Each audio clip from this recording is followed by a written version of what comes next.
দর্শক ও শ্রোতা বন্ধুরা, রেডিও ভেরিটাস এশিয়া বাংলা বিভাগের পক্ষ থেকে সংলাপ অনুষ্ঠানে আপনাদেরকে স্বাগতম জানাচ্ছি। আর আজকে আমাদের এই সংলাপ অনুষ্ঠানে আমাদের সাথে আছেন মৃদুল কান্তি বড়ুয়া। দাদা, আপনাকে স্বাগতম জানাচ্ছি আমাদের এই সংলাপ অনুষ্ঠানে। হ্যাঁ, ধন্যবাদ। আমি মৃদুল বড়ুয়া, আন্তঃধর্মীয় সংলাপ কমিশনের সদস্য ময়মনসিংহে। এই যে আন্তঃধর্মীয় সংলাপ, যেটা আজকে আমাদের মূল বিষয়, তাহলে এই আন্তঃধর্মীয় সংলাপের ঐক্য গঠনের ক্ষেত্রে কাজ করার জন্য বিভিন্ন দক্ষতা প্রয়োজন। তাহলে ওই দক্ষতাগুলোকে কাজে লাগিয়ে কিভাবে এই সংলাপটা পরস্পরের সাথে আমরা করতে পারি বলে আপনি মনে করেন?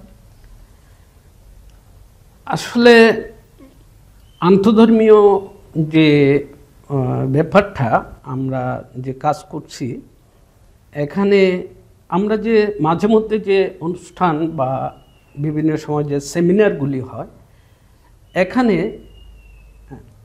যে বক্তব্যগুলি রাখা হয়, এখানে আমরা যে বিভিন্ন যে ধর্ম প্রবর্তকরা আছেন আমাদের দেশে, যে বিশেষ করে আমাদের দেশে যে জিনিসটা হয়, প্রত্যেকটা ধর্মের যে কালচারগুলো আইসোলেটেডভাবে পালন করা হয়।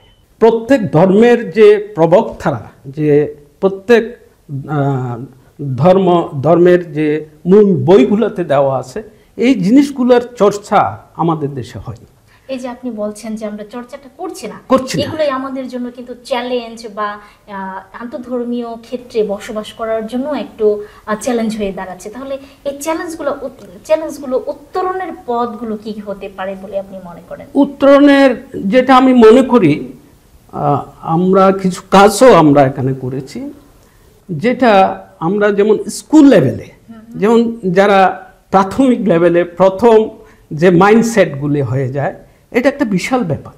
মাইন্ডসেটগুলো যখন হয়ে যায়, তখন এটাকে আবার পরে এটাকে ঠিক করা মানে খুব কষ্ট হয়ে যায়।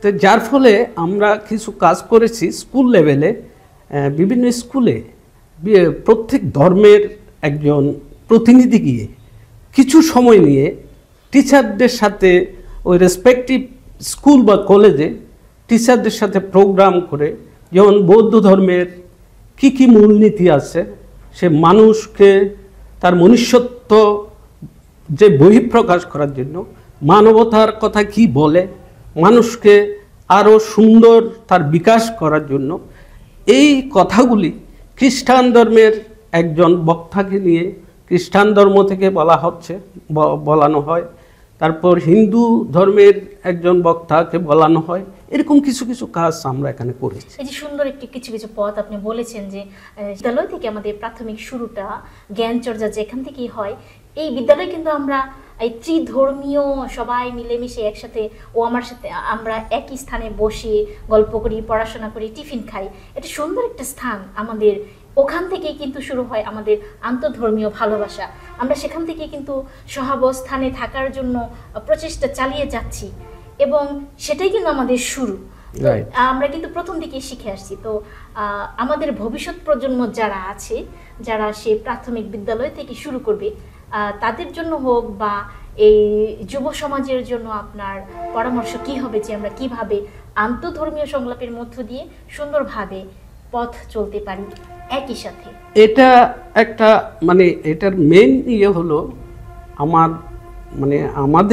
আমরা আলোচনায় যেটা আমরা বলেছি, প্রত্যেকে যদি প্রত্যেক ধর্মের মৌলিক জিনিসগুলি জানা, এটা বাধ্যবাধকতা। আমি বলি, এটা যদি প্রত্যেক ধর্মের সার জিনিসকে যদি জানে, এটা তাইলে এবং সেটা যদি ধারণ করে চর্চা করে, দেখা গেছে যে প্রত্যেক ধর্মের যারা মৌলিক, যারা জ্ঞানে সিদ্ধ, তারা কিন্তু এক জায়গার মিলন হয় তাদের। এটা সামাজিক প্রেক্ষাপটে একটা কঠিন কাজ। তো সুতরাং এইগুলি একদিনে হবে না। এগুলি আমরা আরও কিছু কাজ আমরা হাতে নিয়েছি।